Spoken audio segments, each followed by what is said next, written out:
Hi, I'm Alex Howard, and welcome to Conscious 2. My guest in the studio today is Alexis Shepperd. Hi, Alexis. Hi. And Alexis is a PhD psychologist, life coach, and one of the founders of Circling. And in today's interview, we're going to explore a bit about what Circling is, Alexis's own path and journey to Circling, and maybe a few practical pieces that you can look at applying in your own life. So, Alexis, maybe as a starting point, just for people that are watching this that haven't heard of Circling and maybe wondering what the hell we're talking about, just briefly, what is Circling? Circling started 10 or 15 years ago, and it emerged pretty organically. And by that I mean out of people relating with each other. The way I describe it is it's a modality like therapy, like coaching, like NLP, like hypnosis. So it's its own distinct modality. And it really determines the kind of questions that you ask and what you have your attention on. Mm-hmm. But it's also spawned kind of a new way of relating. What we call authentic relating is the basis of circling. Mm-hmm. So a lot of times when people come in to learn circling, first we teach them what we mean by authentic relating. Mm-hmm. And then from there we can teach them how to facilitate deeper and deeper ways of connecting and also ways of facilitating transformation for people. Yes, and it's a practice, as I understand it, that you can do one-on-one with somebody, or you also do, and I guess, in a circle, in a kind of group kind of environment. Yes.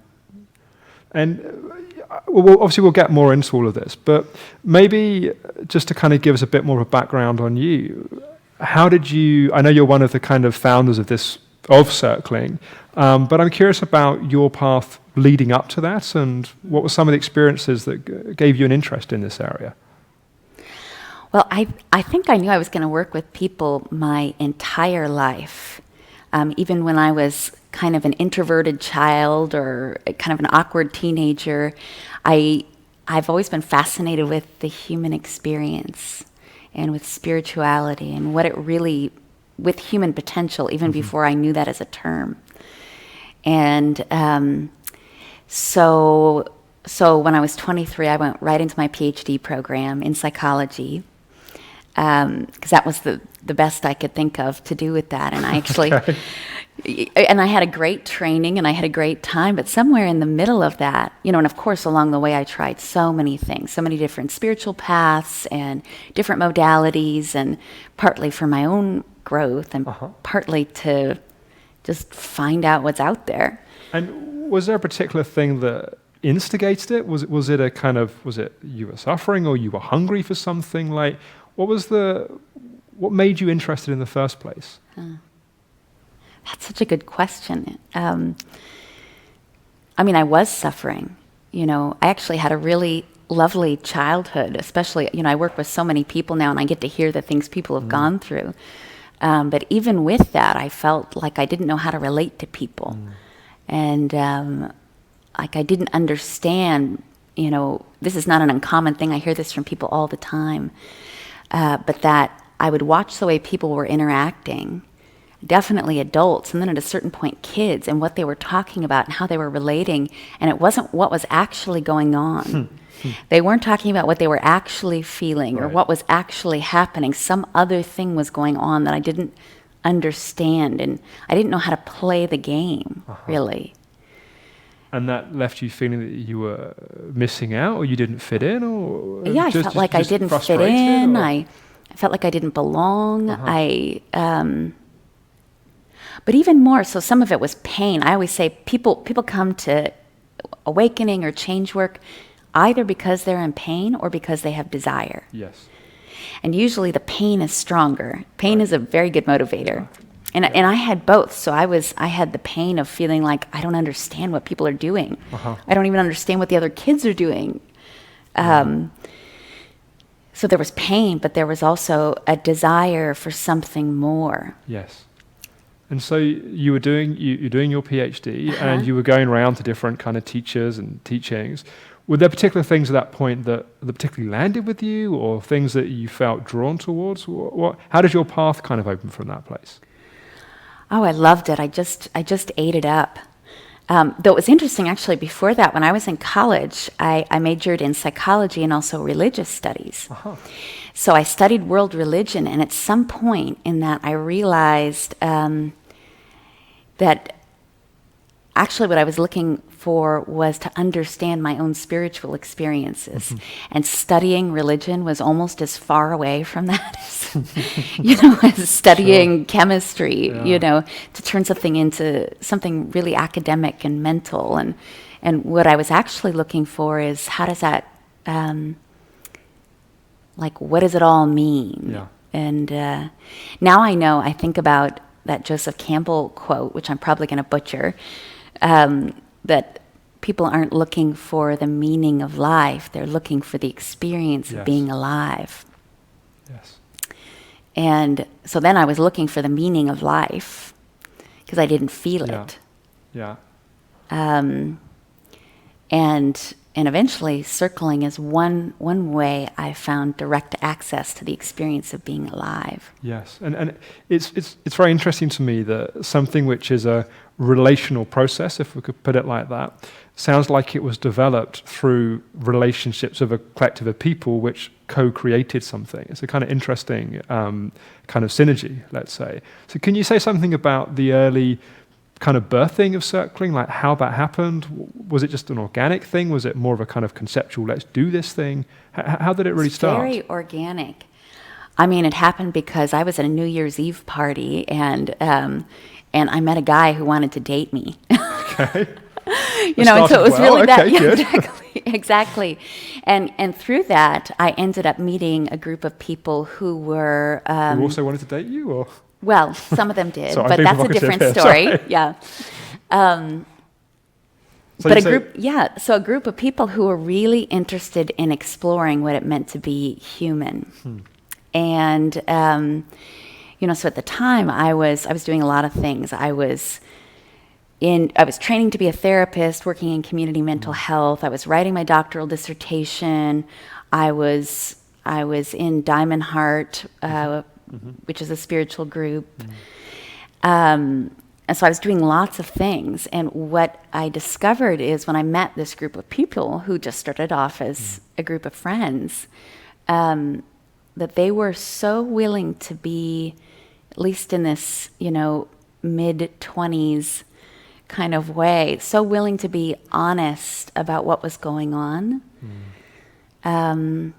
without closing their hearts. And so more interested in what was true than in looking good, than in having things turn out in a certain way.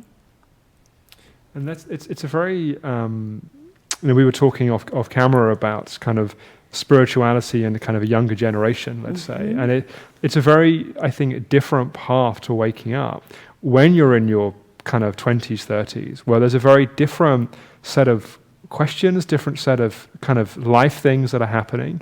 And so can you say a bit more about, I'm curious to hear more about a kind of group of people in their mid-20s that are committed to waking up, to kind of growing up, showing up, whatever you want to kind of call it, and doing that together whilst potentially people getting attracted to each other, people interested in each other, and the kind of awkwardness and kind of excitement. Like, how did that unfold?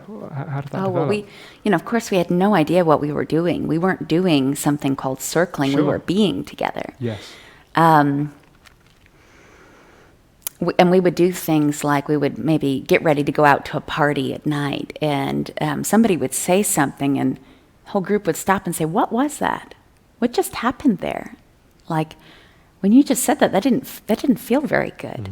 And then maybe we would all stop and put our attention there and just get really curious about what was happening. And sometimes it would end up with us staying. We never made it to the party because we were so interested in what that was. And that was the party. That was the party. Yeah. And at other times, we would end up going out to parties. And I remember there came a point where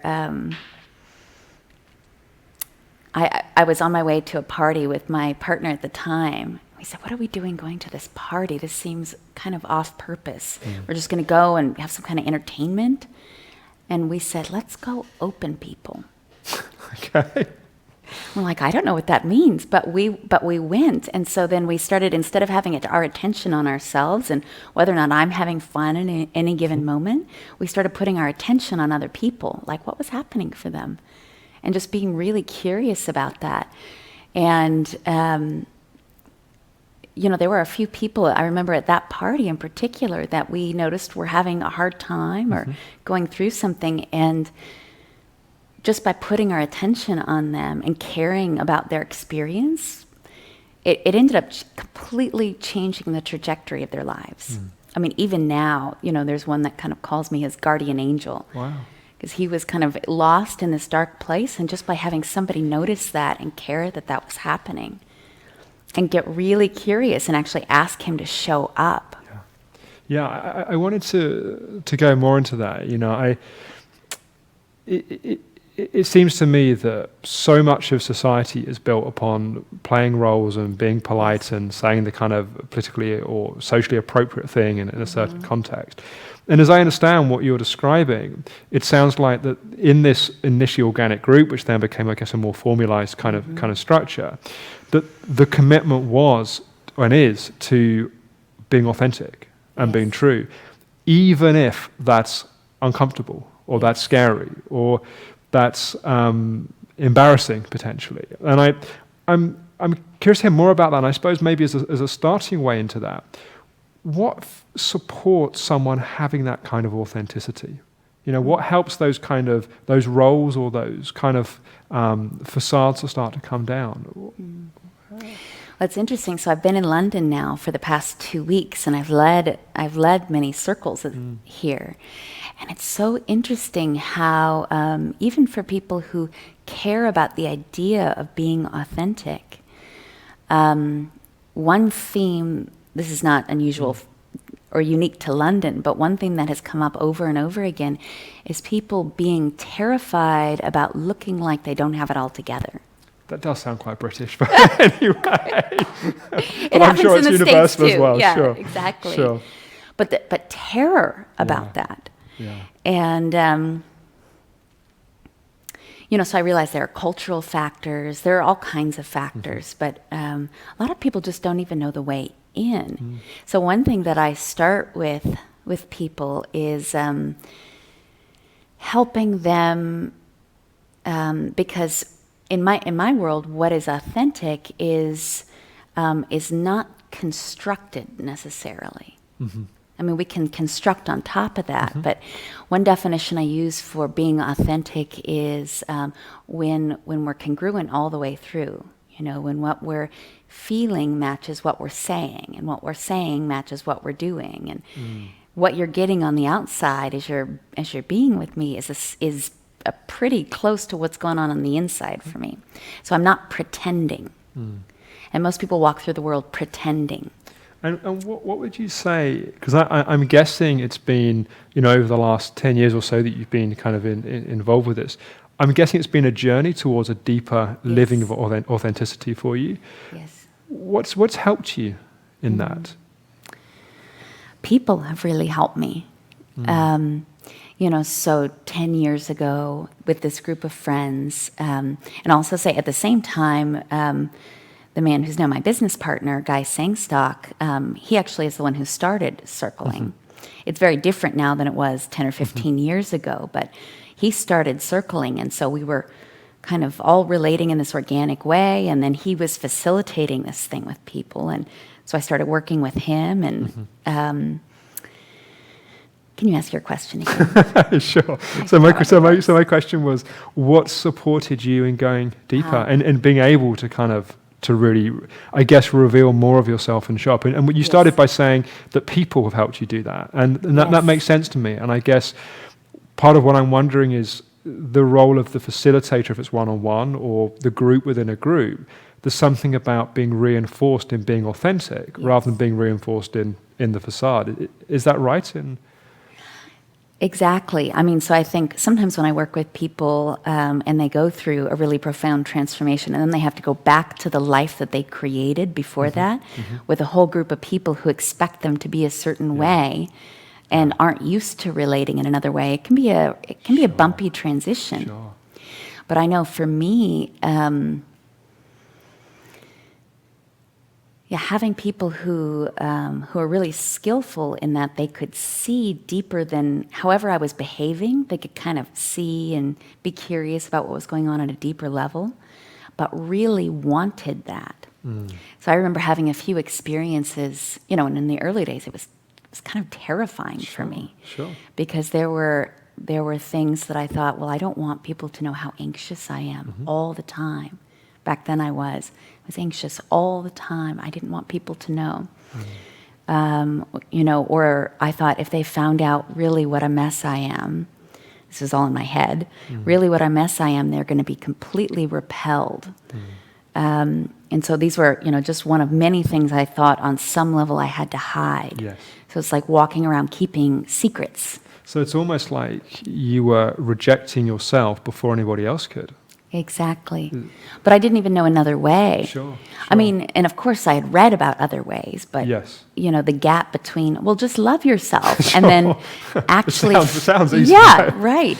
And I hear people going around spouting, spiritual aphorisms or whatnot, but without really feeling it. And so for me, it was actually having people notice and want to stay with me through it. And so I remember having times, I remember one time when I was crying and shaking and just because I was terrified to let whatever was happening be seen, and I have snot running down my face, and I just think I'm the most unattractive, not just, physically, but as a person. And having people around me looking at me and loving me and feeling more connected to me because I was being real. Yeah. It just blew my mind. Sure. And doing that over and over again, not in a pre-constructed way, but by being together and having everything, so I think most people relate from inside a box, an idea of how I think I should be, how my mother wants me to be, how my father thinks I should be, what I think is likable, what I think is desirable, and then we try and fit all of our experience inside of this box. Yeah, and we almost get lost in all these different roles we're having to play, right? Exactly. And so one of the things that I do to help people get more in contact with what's authentic is I start with having them explore experience prior to our ideas about it. So that's all of our sensations, our emotions, our what we gather through our five senses, even before we make meaning of it. And it's all happening now, and it's changing every moment. It's changing every single moment. Yes. And when people start with that and just report about or reveal what's actually happening, rather than thinking about, oh, what should I say right now that's going to sound good, that's going to have this guy like me, that's going to make for a good interview. Sure. And I've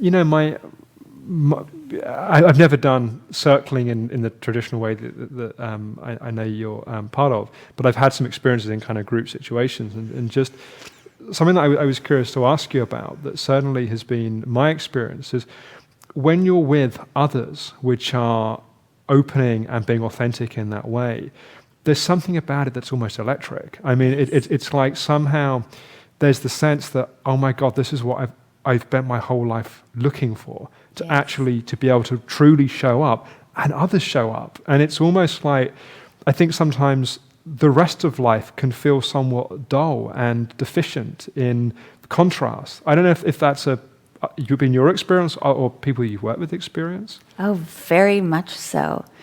I think that's why it seems like the practice of circling is spreading around the world so fast right now.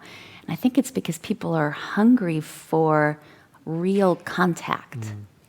And and there is something when you don't know where it's going to go, like I don't know what I'm going to feel next, what I'm going to want next, what's actually going to be true next. And instead of pre-constructing it so I don't color outside the lines, when I show up and find out, and I do that with other people, yeah, it's electrifying. People love it. Yeah. What do you find if you're facilitating a one-on-one or a group circling, when you can see someone is kind of somewhat caught in the fear of really showing up? You can see that they're kind of hiding, and there's a part of them that kind of wants to come through, but they're not really trusting it. What helps steer someone through that? What is perhaps some of the methods or some of the kind of tools that you would use? Yeah, so I make a distinction between authentic relating, which I think is useful for everyone, to relate with their mother, to relate with community, to relate with their partner, and then circling, which builds on that and can facilitate something deeper. So when I'm circling somebody, if I see that happening, I just get really curious about it. So I'm not in the business of telling people what's true about them. You know, I'm the authority of my experience, and they're the authority of their experience. But I might even reveal what it's like to be with them. Yes. This is also how it's different from therapy. Yes. I mean, as a young... You actually reveal yourself. I reveal myself all the time. Right. So I might say, you know, I feel like I want to be closer to you, but I'm not actually sure that you want that. And there's a way that you're looking at me where you look almost scared. Are you feeling scared? You know, so I might share what it's like for me, and then tell them what it looks like to me, and then find out. And I'm guessing that that's then the invitation for someone to either respond to that or to hide more, or I guess it gets to the point, the spotlight's so much on that they kind of, there's nowhere to go in a sense, I guess, when someone's being really called to what's happening in that way. Yeah, but I always ask permission too, because, you know, somebody might say, oh no, I'm not scared. And I might still think, I kind of think they're scared. And I might ask, you know, do you actually want to be having this conversation right now? Do you want to be doing this? Yeah. You know, and the breakthrough they might have is, maybe they thought they didn't ever have permission to say, actually, I don't want to do this right now. I feel uncomfortable. Right. You know, and so as if I just follow, so this is what I do in circling, is I follow the moment. I don't have an outcome or an agenda about where it needs to go. I just watch what's happening, and whatever's happening is actually what's most true. Yes. Not my idea about what it means to be healed or fixed or anything else. And so if it means... actually, the truth is, in this moment, even though I think I should be a very cool, evolved person and be open to this right now, I don't want to do this. Yeah. So and it's I actually get giving chills. someone permission to have their no, I don't want to go there, I don't want to do this. And I guess they get to show up in that, and that actually brings them to it. Yeah. So we've got a couple of minutes or so that's left. I guess I'm curious as to some of the principles that we're talking about here in terms of circling that, you know, someone would be able to experience through working one-on-one or in a group. How could someone bring some of that just into their daily life? I mean, perhaps a few words around what supports someone being more real or being more authentic in their life. I think about it in two really simple ways. There is revealing my experience. So can I actually just share that with you? This doesn't mean share everything, but share what's real. So can I reveal myself, and can I get curious about you? So in circling, one of the distinctions that we talk about, that we really train people in, is the art of getting someone's world. So getting that we're having a shared experience, but we're all in our own kind of unique experience and filters of the world. And most people feel really lonely. Lonely and like they've never really been seen for who they are and what it's like to be them. And so even if we can understand something cognitively, like, oh yeah, I get it. Yeah, you feel scared. Yeah, I get it. It's something to really, you know, so in a way in our trainings, one of the things we teach people are advanced forms of empathy. To really get what it would be like to be this person, and to offer it back to them. And there's something that happens when people feel really seen and really known and really accepted. Not just like, oh, I love you unconditionally, and they might feel like, well, that's nice, but you don't really know me. If you really knew what was going on, If you wouldn't really even knew talk me. to me. Exactly, exactly. But to Right. get their world so deeply, sometimes even if people, that's stage one of circling, but sometimes if people even just master that art, that changes people's lives. And so I've seen people go home with their partner or with a parent and sit down, and maybe they're getting ready to get into the familiar argument or the familiar not seeing each other, and maybe they say, you know what, Mom, I don't want to fight with you right now. Like, I actually really want to connect with you, and what's actually going on for you right now? And they get a little more skillful about being curious about it. And I hear right away people talking about the important relationships in their life, just going a notch deeper. Yes. Yeah, in fact, we're kind of out of time, but just one of the things that also I'm really hearing what you say that I just wanted to, just for a moment, put a spotlight on is the tendency I think that sometimes can happen in the kind of psycho-spiritual world, that authenticity means you have to be cruel or you have to be hard. And I really like what I think I'm hearing you say is a kind of kindness and softness, not a overprotectiveness, but a sensitivity, let's say, in the sharing. Is that right? What I'm? Because I think actually deep down, it's not like we're always going to agree or that I'm always going to want to be close to you or anything like that that looks like caretaking. But on the other hand, deep down, it's not like most people are walking around. Most people deep down actually care. Yeah. You know, and when you get to the root desire of, I want to be seen, or I want to be close to you, or I want to relate in a different way, I find there's actually love at the base of that. Yeah. Yeah. That's beautiful. Thank you. If people want more information on your work and on circling, is there a website we can give? Yeah, so I own a company with Guy Sainstock, the founder of Circling, called the Circling Institute. And we lead circling experiences, and also we train coaches, therapists, leaders in how to create radical transformation for people in a very short amount of time. So people can go to circlinginstitute.com and find out all about it. Okay, fantastic. Thank you, Alexis. Thank you. Great. And thank you for watching. And we look forward to talking to you again, hopefully very soon, here on Conscious Tea. Bye-bye.